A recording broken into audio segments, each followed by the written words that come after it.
My name is Jiles Smith, and welcome to Our Community.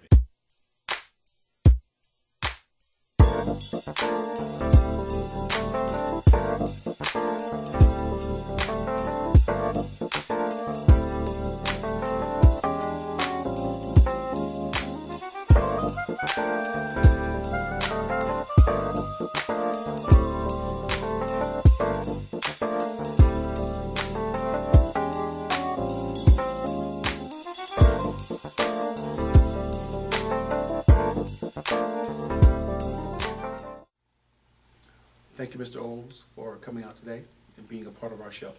Thank you for having me. We have a great show talking about the VVWRA, and we need to figure out first, what does that mean and what do you do? VVWRA is an acronym. It stands for Victor Valley Wastewater Reclamation Authority, and what we do is we provide regional sewage treatment services to the city of Victorville, the town of Apple Valley, the city of Hesperia, Spring Valley Lake, and Oro Grande. Okay, so I understand it's not a typical public entity. Exactly how does it work? Well, it's atypical in that most public agencies only serve one jurisdiction. So ours is different in that it serves all of those communities that I just mentioned, and also that it's single purpose. Many government entities provide a multitude of services, whereas our one sole function is to treat and convey the wastewater. So how does your agency help ratepayers? Well, we do so in quite a few different ways. Most people think about just flushing their toilet or washing their dishes, taking a shower, but they don't really realize what happens to the water afterwards. And in this particular case, depending on where you're located in the community, you're talking about that waste stream traveling many miles before it finally gets to our facility. So we have to look at the size of our pipes, also at our treatment plant. Our existing treatment facility located on Shea Road by Southern California Logistics Airport is about $170 million. It's the single largest piece of public infrastructure located in one area in the high desert. So it's unique in that respect, the level of technology that goes into treating the waste. And again, in my industry, we have two primary goals. The first goal is to protect public health, and the second is to protect the environment. So we have those dual goals occurring at all times. Given the regulatory environment we work in, we then have to do quite a few activities to ensure that our ratepayers are protected. A case in point, we recently went through what's called a National Pollutant Discharge Elimination System permit renewal, and this occurred 3 months ago. The regulators, so the state, determined that there would be this new level applied of treatment to our facility. Well, what's interesting is they did not necessarily understand what that new level would actually mean. So there's the theory, there's the science, and then there's the practical application, right? Right. So in this particular instance, a change of only 0.9 milligrams per liter, and this is a very small number, would have resulted in an immediate building moratorium in our entire service area. There would have been no new houses built, no new businesses. Any businesses that wanted to expand could not. It was really quite catastrophic. So it also would have resulted in a loss to our facility of about $32 million, if I recall the number correctly, in addition to having to spend many tens of millions of dollars more just to meet that new requirement. By successfully negotiating with the state to change that number, all of those bad issues were avoided, and we were able to continue our successful operation as we have for the last 4 years under the current requirements. So in that particular instance, we saved ratepayers, again, right off the top of my head, probably close to $60 million just in direct financial costs. But can you imagine what would have meant to the community if there would have been a moratorium and no new businesses, no new houses? It would have been catastrophic. Exactly. Without water, the desert would be nothing. So we definitely have to have work with your agency. Well, what's interesting is you say without water, the desert would be nothing. The desert has so very little water that every drop of it is precious. I saw some exciting things on your website about the 4 golden rules, right? So Tell us more about the four golden rules. So I'm not that smart. I've been to a lot of seminars where they tell you, learn these 3 things or these 5 things or these 7 things, whatever, and you'll be the best at doing this particular task. Right. And I figured I'd have to memorize a couple hundred things in order to be a good manager. So, I don't know, 10, 15 years ago, I came up with these rules, and I think they actually apply not just to our industry, but to just any industry. And the first rule is to treat the wastewater to the best means possible given the resources available. The second rule is to obtain the resources to do number 1. The third rule is specifically focused on anyone who's in a supervisory role and also your line staff, and that's to manage liability. So as people, we're walking, talking, breathing, working liabilities, and we have to understand that implication. And the fourth rule is do not confuse managerial authority with governing authority. The goal in this organization is to enact the policies that the board determines our agency should function under. So if the board tells me that they want X, Y, and Z to occur, then I do X, Y, and Z. But it's not my role to then make governing decisions, policy level decisions. That is for the board. And so that's a very powerful statement, because I've interviewed quite a few governmental agencies and staff. Some people don't necessarily understand that. They prefer to think they have all the information and the elected officials are just there to rubber stamp what they do. And so I like that philosophy. Those 4 golden rules are very powerful. In the age of government overreach sometimes, it's important to have that. It kind of reminds you of what your role is and to be grounded. And as a civil servant for my 20-plus year career now, it's just important for me to always recall that we have to be respectful of our public dollars that we are entrusted with, and most importantly, we have to be able to communicate in a way, even as painful as it can be sometimes going through the process, so that you build consensus and everyone understands what the goals and programs are. Are there any outstanding projects that the agency is working on presently? Oh yes, we have quite a few. The one that's coming up in the next few months that's very significant, especially it's going to be the first project of its type here in the high desert, involves the winter storms that occurred in December of 2010 and 11. Mm-hmm.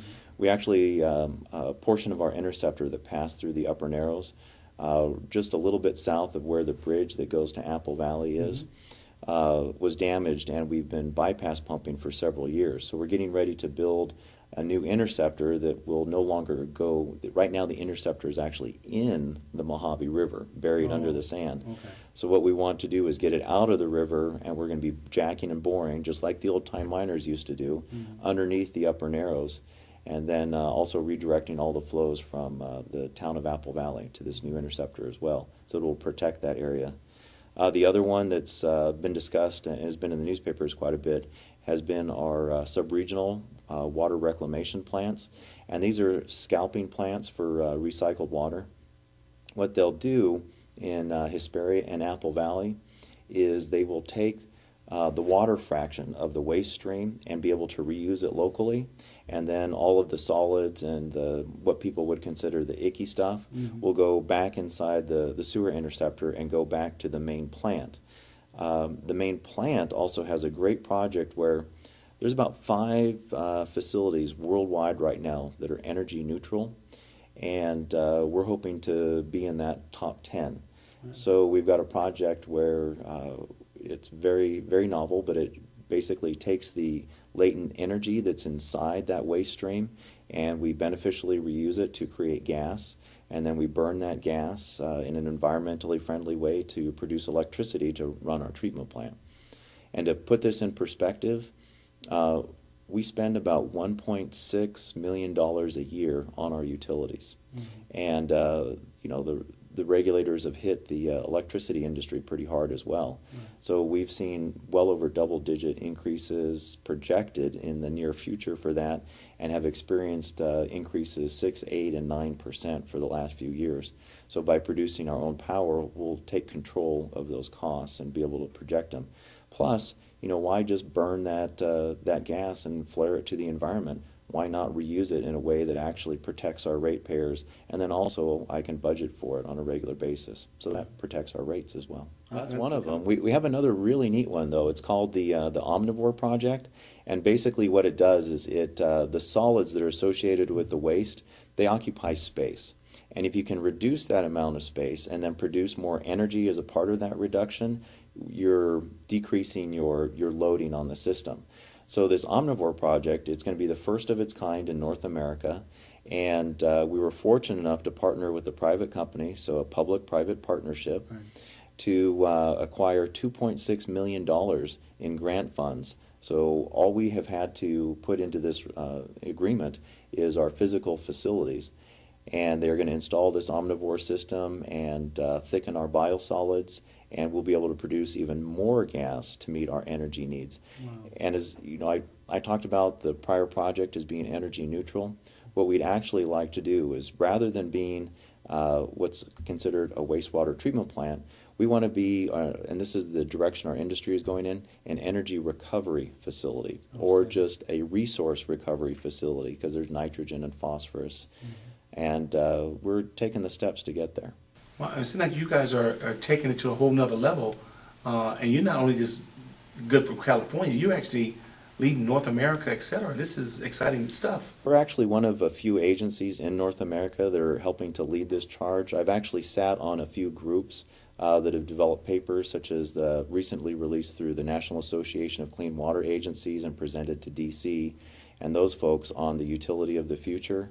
And, you know, quite frankly, I absolutely love what I do. I mean, sewage treatment to me is the best thing that's out there. It's very rewarding, it's intellectually challenging, and, you know, I just really appreciate the fact that I get to serve the public in this capacity. And to me, I'm not here to just collect a paycheck, right? What I want to do is ensure that we are the most efficient operation that we can be, that we do things the best possible way to ensure that the long-term viability of the organization and of the resources that we're entrusted with. That's very powerful stuff. You do some exciting programs, but are any of these going to help bring jobs to the people of the high desert? Yes. Well, there's different ways to bring jobs to the high desert. There's our construction projects. We estimate that the two sub-regionals, when they're built, will bring about 200 jobs to the local economy during the 2.5 to 3 years of construction. These facilities are largely automated. They're very advanced technologically, and they will require about maybe 2 new personnel to be hired. But most importantly, and I don't mean to be crude, but most people getting out of high school or college don't say, I want to go work in sewage, right? So how do you entice people into the field and make them recognize what the real opportunities are? Because you can be everything from an architect to an attorney, an operator, maintenance, you know, finance staff, administrative support services, anything you want is in the wastewater industry. So many years ago, we had a real problem attracting people to the community to work for VVWRA. And fortunately, my board and former Commissioner Rudy Cabrialis with the City of Victorville was very supportive. And we started an internship program. So the way it works is once a year I teach a course at Victor Valley College about the science of wastewater treatment. And I teach all of the students, not just the paper portion of it, the book portion of it, but also we spend time every Friday at the wastewater treatment plant so that they physically know what these processes are and are comfortable working around them or being around them. So they get the book learning, but they also get the on-site. And then the students that choose to go further, we actually created an internship program at VVWA. So they could apply to that, and just like a job, you get interviewed, screened, have to go through the full process, because we want it to be as realistic as possible, because we want these people to work in the industry. Whether they work for us or someone else, it doesn't matter, as long as they're working in the industry. And to date, we've hired 8 people through that program that are local residents that have remained local, that were, you know, unemployed or working, you know, jobs that didn't pay the best or were working part-time.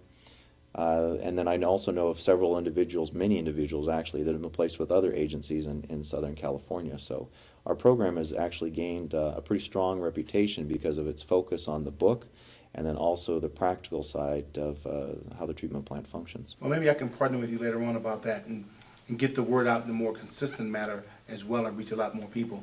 That'd That be sounds great. extremely exciting for the community, and they need to know about that. Mm-hmm. You seem to be setting trends not only again for the state, but for the whole industry. Is that true as well?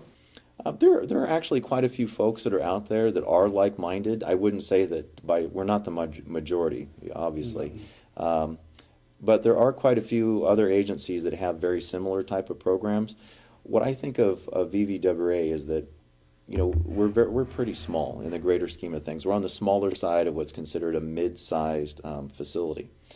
And we've been able to do a lot by building a great team that has similar goals and vision to enable the community and this organization to grow.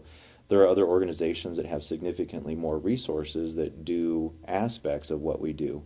But for an organization our size, I do believe that we are very proactive in encouraging this type of innovation and being able to groom our staff to take on that challenge. Well, looking forward then, where do you see the agency going? Well, the next thing I have on my plate to start working on is our biosolids issue. So right now we produce what's called a Class A exceptional quality biosolid. It makes fantastic fertilizer. I use it on my garden at home, and it's really good stuff. But it still has a lot of energy that's associated with it. And there's, again, this tendency for this yuck factor, which I never understood how people could take raw, cow manure that's just dried out or chicken manure and spread it over, but something that's been as highly processed as biosolids has an ick factor. Anyway, that's a whole other issue. But there are other things that you can do with it, and right now we just land apply it, or it goes to the cement kilns and it's burned. And what I would actually like to do is be able to use it for some other processes. There are agencies, they have more resources than us, but they're looking at creating hydrogen fuel out of it for their vehicle fleets. There are different techniques associated with pyrolysis that have been around for, forever, but some more advanced technologies associated with that. So I'm going to start investigating what our opportunities are for our size agency and hopefully find something that fits our niche. Well, that's very exciting as well. I'm going to ask you this question, and it's kind of off the cuff, but it's a question that I tend to ask people in the public and leaders of organizations. What keeps you up at night? What keeps you up? If it happened, then it would be something that would really disturb you. That's a very difficult question to ask because, and I'll give you an example of the full gamut that this runs. I'm state licensed, so I have a grade 5 state operations license. It's one of 5. And I can be held both criminally and civilly liable. So for instance, when the spill occurred in the Upper Narrows, I walked into an office in a very big, tall, high-rise building in Sacramento and met with the state attorney. And he started off the conversation, and there's a bunch of people in this room, by telling me that, your agency could be held liable for as much as $453 million. Right. 400, and our annual operating income's about $9 million. Right. So those are the types of situations that you certainly worry about. And what you have to always do when you're in the role that I have is you have to have a very high tolerance for responsibility and risk. Right. And that risk can take many forms. Some of them are ensuring that your agency has the resources it needs, rule number 2. Some of them are ensuring that you're not creating liability rather than protecting against it. And I would say that personnel issues, making sure you have the right staff, that's always difficult for anyone that's in that situation, especially when you want the best, for everyone involved. And finally, in my role, I would say, just ensuring that you meet the needs of the member agencies which you serve, which can be very divisive. Right, exactly. So it's tough trying to walk that path And those are the things I would say keep me up at night. Well, so that's very interesting because very seldom I meet public servants who take it so personal or take the responsibility. They tend to think, well, I'm just here doing a job. You seem to have it more passionate that it almost reflects who you are in agency. Well, if you, maybe I shouldn't say this, but to me, water is, kind of what we are, and it's the future, it's the past, it's the present, and if we don't respect it and treat it that way, then, kind of what's the point? Right. And even my truck, I have the word sewage on my license plate, Right. just because to me it's a lot of what I do and who I am. So, and it's a great field too. If you come to one of the conferences and you see, the wastewater folks, we're a small group, about a little over 100,000 of us nationally, but we're pretty much all, passionate about what we do and good salt of the earth, down to earth types of folks from all walks of life. So it's pretty neat. I do really like it. I feel like I belong here. Well, how does the board support the technological innovations? Interestingly, in several ways, the board has been very forward-thinking in the use of what are called the 3 Ps, public-private partnerships. And I like to think of it as the stone soup analogy, if you're familiar with that, right? Mm-hmm. So the person comes in and they just have a bowl and they put water in it, and then everyone else adds a little something to it until you have stew. Well, in this day and age of limited resources, we have to think smarter about everything we do. And we may have a benefit over in this pile that someone else doesn't, and they may have the benefit in this pile that we don't. And if we can combine our resources, we can do something great. So through a resolution actually that was passed by my board some time ago, basically adopting almost an ethos for how do we think about projects and how do we enact our projects and those types. And if I may, I'd kind of like to read the bullet points from that resolution. Perfectly fine. If that's all right. Maximizing the use of existing resources. We may have facilities that we're not using to the fullest benefit of our ratepayers, and if there's a way by partnering that we can get a better benefit out of them, then that's important, because value isn't just dollars and cents. It may be you do this with someone and it leads to something that offsets a cost. So you have to kind of think, how do you maximize your existing resources? Promoting green technology efficiencies locally and nationally. So, we talked about projects that benefit our local ratepayers and have national impacts. So they are green technologies in that they promote a sustainable view. Supporting the use and development of sustainable technologies by the authority and its employees. So again, we don't want it just to be, this is what's VVWA doing, but we want to show how sustainability is a culture, how even though it's seen as a waste stream that's coming to us, we can do something with it to benefit not only our ratepayers, but perhaps the environment, our operation, just think more sustainably. I talked about our internship program. The next bullet is promoting job creation in the Victor Valley by assisting in the development of new technologies. So we are creating these new technologies here, and through our partnership with VVC, there's the opportunity that those folks could come and train at our facilities and get jobs in those careers, either at our facility or at others. Supporting partnerships with public and or private organizations. Again, I talked about public-private partnerships, our agreement with Victor Valley Community College, and I could list quite a few others. Again, there's that concept about it takes a village to raise a child.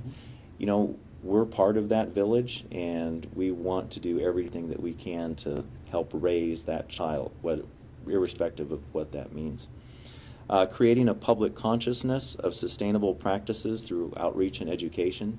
This program is a perfect example of that. Outreach and education. It's not just flush it and forget it, right? Right. And finally, taking a holistic approach to unifying local resources for the benefit of the Victor Valley. I'll go back to our internship program again.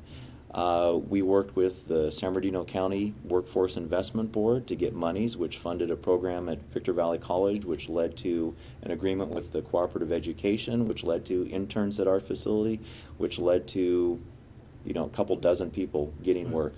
And it's that type of approach, not just thinking about just our facility, but what can we do? Excitingly, there's this control system that's used in many different industries. It's called supervisory control and data acquisition. And the board just recently approved another partnership agreement with the Apple Valley Unified School District, wherein they are creating an amazing program. It's the only one I know of anywhere nationally to train their students in how to build the SCADA systems and how to operate them and maintain them. And we're going to be partnering with them, and we live and die by our SCADA system at our facility. So it's just neat. It's really great to be a part of the community in ways that help provide opportunities for others. Outstanding. You have anything else you want to add to our community? I would say that I really appreciate that you and your son are taking this interest in what we do, and especially in the community. I mean, kudos to you for taking the time out of your day to educate the community more about some of these lesser known aspects of the community that we all serve and live in. So it's just, to me, I'm honored that you're here and we're having this conversation. So No, thank sir, you. It's my complete honor to take care of you today. Appreciate Thank you, it. Giles. Thank Pleasure.